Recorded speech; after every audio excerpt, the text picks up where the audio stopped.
जय माता दी। आइए सुनते हैं ग्यारस माता की यह कथा। एक बार एक राज्य में एक राजा रहा करता था। राजा बहुत ही बुद्धिमान और बलशाली था। राजा सदैव अपनी प्रजा का बहुत अच्छे से ध्यान रखता था। प्रजा भी अपने राजा को बहुत पसंद करती थी। राजा की दो बेटियां थी। राजा अपनी दोनों बेटियों से बहुत प्रेम करता था।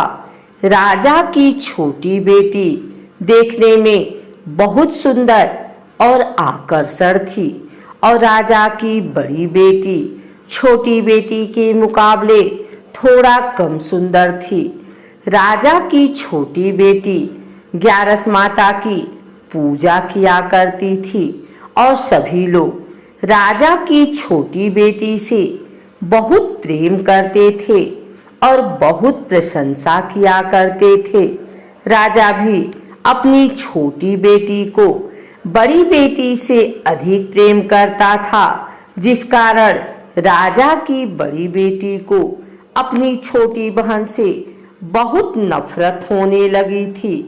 राजा की दोनों बेटियां जब बड़ी हो गई, तब एक पड़ोस राज्य में रहने वाला राजकुमार राजा की बड़ी बेटी के लिए रिश्ता लेकर आया। लेकिन जैसे ही उस राजकुमार की नजर राजा की छोटी बेटी पर पड़ी, तो वह राजकुमार राजा की छोटी बेटी पर आकर्षण हो गया और उससे पहली नजर में प्रेम कर बैठा।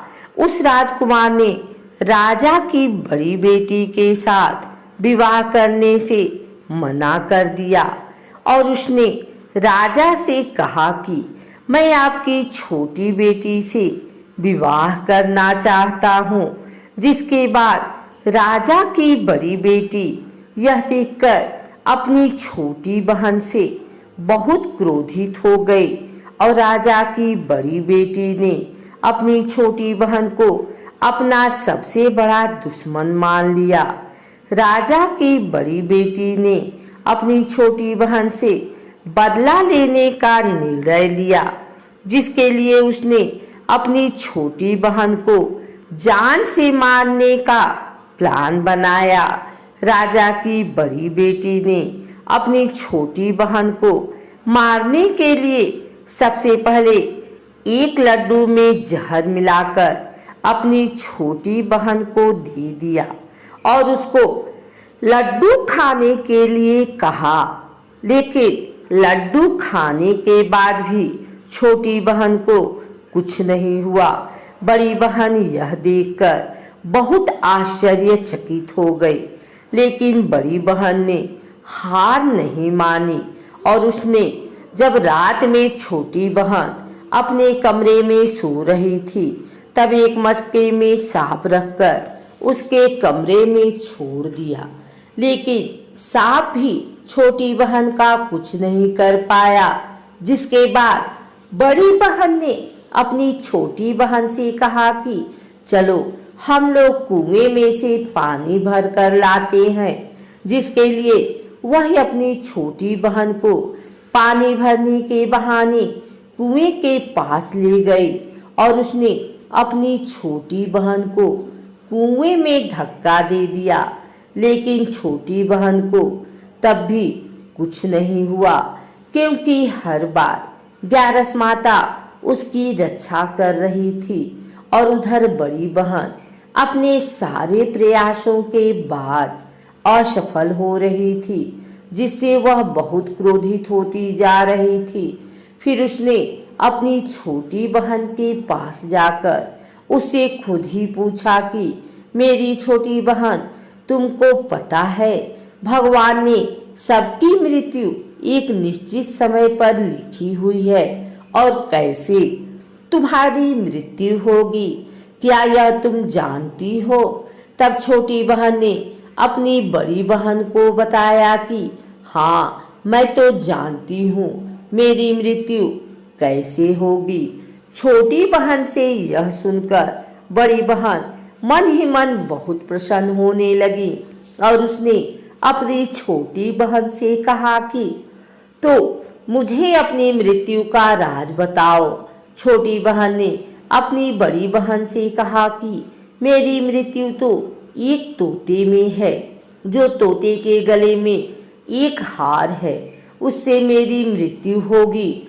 जब तक कोई भी व्यक्ति तोते को मारकर वह हार अपने गले में पहनेगा तो मैं मूर्छित हो जाऊंगी, और जैसे ही उस हार को अपने गले से उतारेगा तो मैं वापस से जीवित हो जाऊंगी। अपनी छोटी बहन की मृत्यु का राज जानकर बड़ी बहन बहुत ही खुश हो गई और उसने अपनी छोटी बहन को मारने के लिए उसके पालतू तोते को ढूंढना शुरू कर दिया। छोटी बहन को इस बात का आभास हो गया था कि कोई उसकी जान लेना चाहता है, जिसके लिए वह अपने पिताजी के पास गई और उसने अपने पिताजी से कहा कि पिताजी, मेरी मृत्यु के बाद आप मुझे जलाइएगा मत, बल्कि आप मुझे अपनी पुरानी वाली हवेली में एक पलंग पे लिटाकर छोड़ दीजिएगा। अपनी छोटी लड़की की यह बात सुनकर राजा बहुत आश्चर्यचकित हो गए। राजा ने अपनी छोटी बेटी से पूछा, बेटी तुम यह क्या कह रही हो? तब राजा की छोटी बेटी ने बताया, पिताजी समय किसी के लिए नहीं रुका है, कब क्या हो जाए किसी को कुछ पता नहीं है। और फिर राजा ने अपनी छोटी बेटी से कहा कि तुम ऐसी बातें क्यों कर रही हो? 2-3 दिन में तो तुम्हारा विवाह है। लेकिन छोटी बेटी ने अपने पिताजी को ऐसा करने पर मजबूर कर दिया और उनसे वचन ले लिया। राजा ने भी अपनी छोटी बेटी की बात स्वीकार कर ली और 2-3 दिनों के बाद जब शादी का समय आया तब राजकुमार बारात लेकर राजा के घर आया और राजकुमार और राजा की छोटी बेटी का विवाह शुरू हो गया। जैसे ही राजा की छोटी बेटी राजकुमार के साथ फेरे लेना शुरू कर दी तो उसकी बड़ी बहन अपनी छोटी बहन के कमरे में जाकर उसके तोते को पकड़ लेती है और उसको जान से मार देती है। तोते के गले में जो हार था उसको अपने गले में धारण कर लेती है। जैसे ही बड़ी बहन उस हार को अपने गले में धारण करती है तो उधर छोटी बहन 3.5 ही फेरे ले पाती है और वहीं पर बेहोश होकर गिर जाती है। जिसके बाद राजा के बड़े बड़े दर्द हकीमों को बुलाया और अपनी छोटी बहन का इलाज कराने के लिए कहा। राजा की बात सुनकर वैद ने छोटी बेटी को जब चेक किया तो राजा को बताया कि आपकी छोटी बेटी ना तो जीवित है और ना ही मरी हुई है। यह मैं ऐसा पहली बार देख रहा हूँ। राजा ने वैद और हकीम को यह बात बाहर बताने से मना कर दिया और उनको कहा कि अगर तुमने यह बात किसी को बाहर बताई तो हम तुम्हें फांसी दे देंगे। राजा ने अपनी छोटी बेटी को पुराने महल में ले जाकर एक पलंग पे लिटा दिया और वहां पर कुछ सैनिकों को तैनात कर दिया। वापस अपने महल पर आ गया। राजा की बड़ी बेटी अपने पिताजी के पास आई और कहने लगी कि पिताजी, अगर यह शादी संपन्न नहीं हुई तो आपकी इज्जत का क्या होगा? आप कहें तो मैं आपकी इज्जत बचाने के लिए राजकुमार से शादी करने के लिए तैयार हूँ। जिसके बाद राजा ने अपनी बड़ी बेटी की बात मान ली और राजा ने बड़ी बेटी को छोटी बेटी के कपड़े पहनाकर मंडप पर भेज दिया। लेकिन राजकुमार यह जान गया कि यह राजा की छोटी बेटी नहीं है, बल्कि यह राजा की बड़ी बेटी है। लेकिन जब राजकुमार ने शादी करने से मना किया तो सभी लोगों ने राजकुमार को विवश करके राजा की बड़ी बेटी से बचे हुए फेरों को संपन्न करा दिया और विवाह करवा दिया। जिसके बाद राजकुमार राजा की बड़ी बेटी को अपने महल ले गया। राजकुमार राजा की बड़ी बेटी से न तो बात करता था, न उसको पसंद करता था और न ही उसके आसपास भटकता था। और राजकुमार ने यह फैसला लिया था कि वह अपनी प्रेमिका को ढूंढ कर रहेगा और यह जान कर रहेगा कि उसके साथ क्या हुआ है। एक दिन राजकुमार अपने घोड़े पर सवार होकर राजा के पुराने महल के पास पहुंच गया, जहां पर उसने कुछ सैनिकों को देखा। महल के पास पहुंचकर राजकुमार ने जब महल को ध्यान से देखा तो वह समझ गया कि यह तो हमारे ससुर जी का महल है। तब राजकुमार ने सैनिकों से पूछा, तुम लोग यहाँ क्या कर रहे हो और इस महल के अंदर उस पलंग में कौन लेटा है। जिसके बाद सैनिकों ने बताया कि यहाँ पर राजा की छोटी बेटी लेटी है। यह सुनकर राजकुमार बहुत प्रसन्न हो गया और वह तुरंत अपनी प्रेमिका के पास पहुंच गया और उसकी सेवा करने लगा। जैसे ही रात हुई तो राजा की छोटी बेटी उठकर खड़ी हो गई। राजकुमार यह देखकर बहुत खुश हो गया और उसने अपनी प्रेमिका से पूछा कि तुम यह क्या कर रही हो, तुम मेरे साथ मेरे घर चलो। राजा की छोटी बेटी ने राजकुमार को सारी बातें बता दी कि मेरी जान एक तोते में बसी थी और मैंने यह बात सिर्फ अपनी बड़ी बहन को बताया था और मुझे पता है कि उसने ही मुझे मारने का प्रयास किया है। उसके पास एक हार है जिसको वह सुबह पहन लेती है और रात को उतार देती है। जब तक वह हार को पहने रहती है तब तक मैं मूर्छित रहती हूँ और जैसे ही वह हार को उतार देती है तो मैं जीवित हो जाती हूँ। और जब तक मेरी बड़ी बहन के पास वह हार है तब तक मैं ऐसे ही जीवित और मूर्छित होती रहूंगी। अगर मेरी बड़ी बहन के पास जो हार है वह मेरे हाथ लग जाए तो मैं हमेशा के लिए जीवित हो जाऊंगी।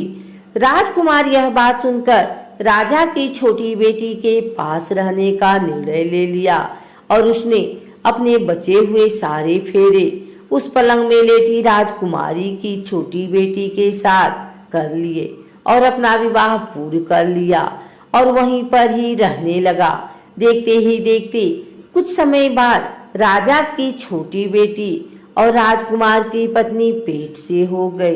एक दिन राजकुमार को किसी काम से बाहर जाना पड़ा। तब छोटी बहन के पेट में बहुत तेज दर्द होने लगा। जिसके बाद उसने ग्यारस माता का आवाहन किया। जिसके बाद वहां पर ग्यारस माता प्रकट हुई और उन्होंने अपने भक्तों के दर्द को दूर किया और एक पुत्र की प्राप्ति करवाई। वहां पर अचानक से राजकुमार भी आ गया। राजकुमार ने ग्यारस माता को देखा तो वह आश्चर्यचकित हो गया और उसने तुरंत माता को प्रणाम किया और ग्यारस माता ने राजकुमार से कहा कि जब तुम्हारा 5 वर्ष का पुत्र हो जाए तो तुम अपनी पत्नी का हार लाकर इसके गले में डाल देना। और देखते ही देखते राजकुमार और राजा की छोटी बेटी का पुत्र 5 वर्ष का हो गया। तो राजकुमार अपने बेटे से कहता है कि बेटा, मैं कुछ काम से बाहर जा रहा हूँ, तुम अपनी माता का ध्यान रखना। और वहां से चला गया। राजा को बाहर निकलता देख बड़ी बहन के सैनिक देख लेते हैं और बड़ी बहन को जाकर सारी बातें बता देते हैं। जिसके बाद बड़ी बहन अपनी छोटी बहन के पुत्र को वहां से उठवा लेती है और उसको मरवा देती है। छोटी बेटी के पुत्र के 2 टुकड़े करवा देती है। पहला टुकड़ा चक्की के पास छुपा देती है और दूसरा टुकड़ा अपनी पलंग के नीचे रख लेती है। अब ग्यारस माता भिखारी का रूप लेकर आती हैं।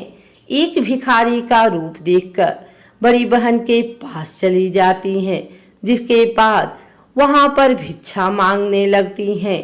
बड़ी बहन अपने नौकरों से कहती है कि जाकर भिक्षा दे दो, लेकिन जैसे ही नौकर ग्यारस माता को भिक्षा देने के लिए आते हैं तो माता उन्हें मना कर देती हैं और कहती हैं कि मैं तुम्हारी महारानी से ही भिक्षा लूंगी।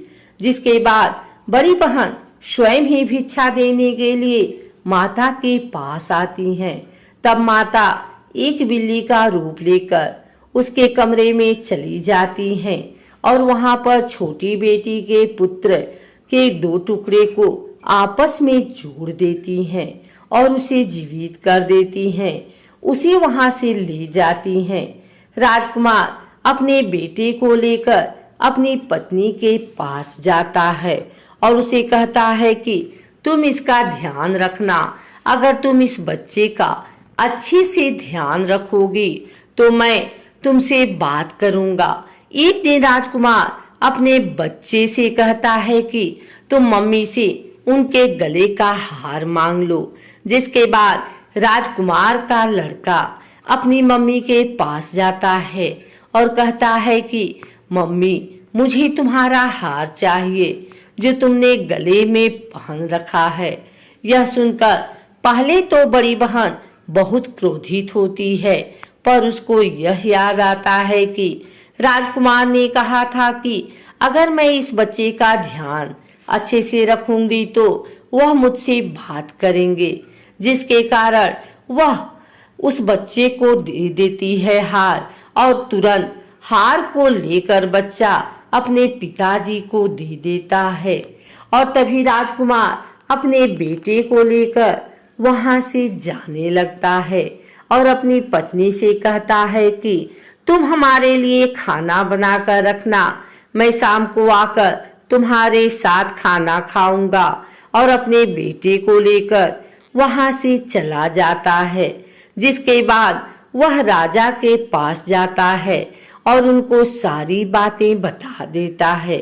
राजा अपनी बड़ी बेटी की यह करतूत सुनकर बहुत क्रोधित होते हैं और अपनी परवरिश पर ही दोष देने लगते हैं।